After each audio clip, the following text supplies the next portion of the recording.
is a warrior in Vera who appears only in early versions of the collection of legendary stories. His sister is the warrior goddess Mayasi. Even before Makar entered Arda, he and her sister, Mayasi, had been deities representing quarrels, even joining among the discord of Mirko in the great music of Ainu. Upon arriving in Valinor, Makar and Mayasi built dwellings of iron in the north, next to Mandus and Nina. The only Vera who visited his residence was Tokus, who went there only to wrestle and grapple with Makar, and he did so only to solidify his power, as there was no friendship between the two of them. When the Vera decided to seek out Mirko and banish him from his residence in Utumno, Malko was the Vera who put the armor on. When they brought Mirko to trial in Valinor, he was the only Vera to speak up for Mirko, as he was upset at the prospect of peace.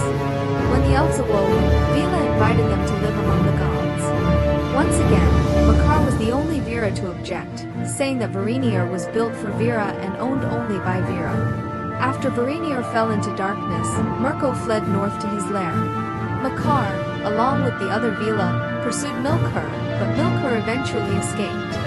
However, Makar managed to capture and kill 2 of Mirko's servants, and when he returned, one hand was red with blood. He was the only one rejoicing in the moment when the twin sacred trees were destroyed.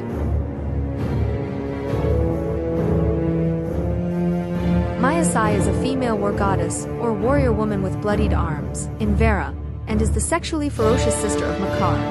She appears only in early versions of the collection of lore stories. In the great music, Mayasi is one of the Ainu allied with Mirko. When the Ainu came to Valinor, she and her brother Makar settled in the northern part of the Amen continent, near Mandus. She and her brother often rode to the middle continent and hunted wolves and bears in the Black Mountains. When the elves awoke, she supported Makar against the rest of Vela, saying that Valinor was only for Vela. After the destruction of the twin sacred trees, Mirkur and his servants fled from Valinor, at which time she joined her brother and the rest of the Vela in chasing Mirkur and his subordinates.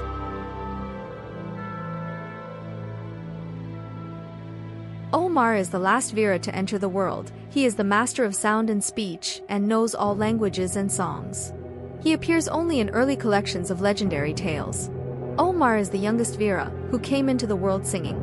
Usually when Salma plays the harp in Vilma, he is often accompanied by singing in various languages. Sometimes he comes to Alami's garden and sings. He took part in Vela's first war against Mirko.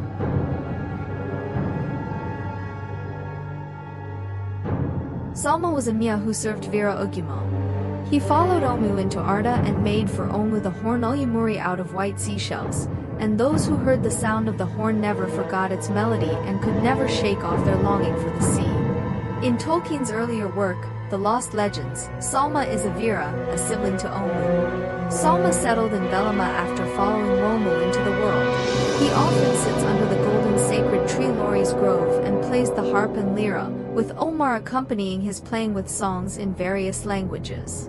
Salma took part in the attack launched by the multitude of Velas on Milvis, who was entrenched in the fortress of Utumno. Hermo was an Ainu who appeared in an early collection of legends, and Valinorian loved the young Hermo and chose him to serve as a guard for the silver tree, Herpian, ever mindful of watering the tree. Hilmu had wanted to serve as the man who maneuvered the moonship, but he was unable to do so, and Manwë thereafter appointed Eleanor to that role. Tolkien once revealed that the later Mayatillion may have come from the image of Zilma.